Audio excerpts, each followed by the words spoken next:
first half. I thought he kept us in the game. In the first quarter, obviously, I don't know what he scored in the first quarter, but it felt like half our points basically. I thought that he, when everybody else was kind of struggling to get it going, he really played well, and he was good on both ends. And it was encouraging to see him and Jalen and Gordon all have good games and all do a lot of good things. But I thought Terry really jump-started us. Coach, as far as I know, two players had career high tonight from Cleveland, Zizic and Cedi Osman. What do you want to say, especially for Cedi Osman performance? Yeah, I think Cedi Osman's a good player. He's tough. He plays hard. Plays the right way. He's very skilled. Bounces between the 3 and the 4 now a little bit, which in this NBA makes a lot of sense, right, with how small a lot of us are. But his toughness allows him to play that spot. He's a good player. And then Zizic, I thought, played great. And you always watch the guys you traded with a closer eye. And even though I didn't get a chance to spend much time with Ante, maybe only a couple of months, I'm really happy to see him doing well. Coach, when you have a guy like Terry Rozier who's shown what he can do when given minutes, how much of a luxury is that for a head coach to have a guy that has that ability when called upon? Yeah, I mean, it gives you a chance to stay at a good level when guys are out, and then I think ultimately I think Terry's played not only well tonight, but has had the better part of the last few games. He's been very good. And so I'm really encouraged by him. He's a great guy, as we've all talked, with his work ethic, his desire to get better. Never says a word about the days he doesn't start. He just comes in and tries to play his hardest. So really encouraged, and hopefully we can carry it over.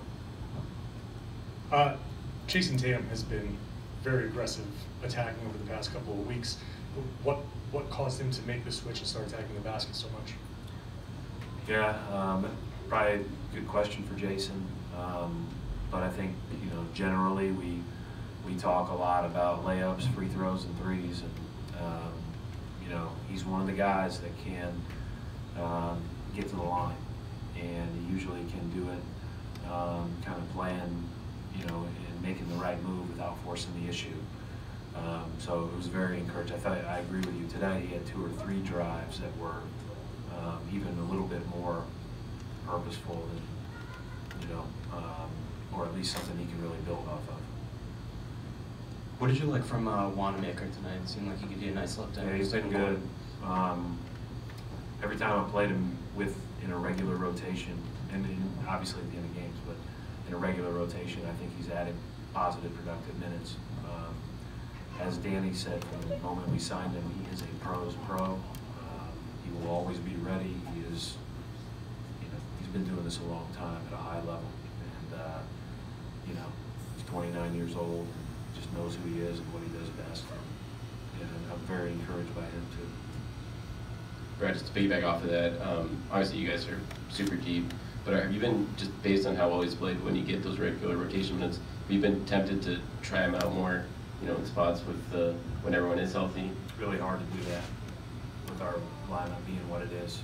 I think that as much as you can, you want to try to get guys their regular minutes, unless it's a unique game or a unique circumstance. They're already in a position where they're getting less. And so I think it's really important that, when Terry Rozier is coming off the bench, that he gets as many of those minutes as possible. Yes, the answer is yes. You always want to play everybody more, but it's just hard to do. You can only play 5 at a time.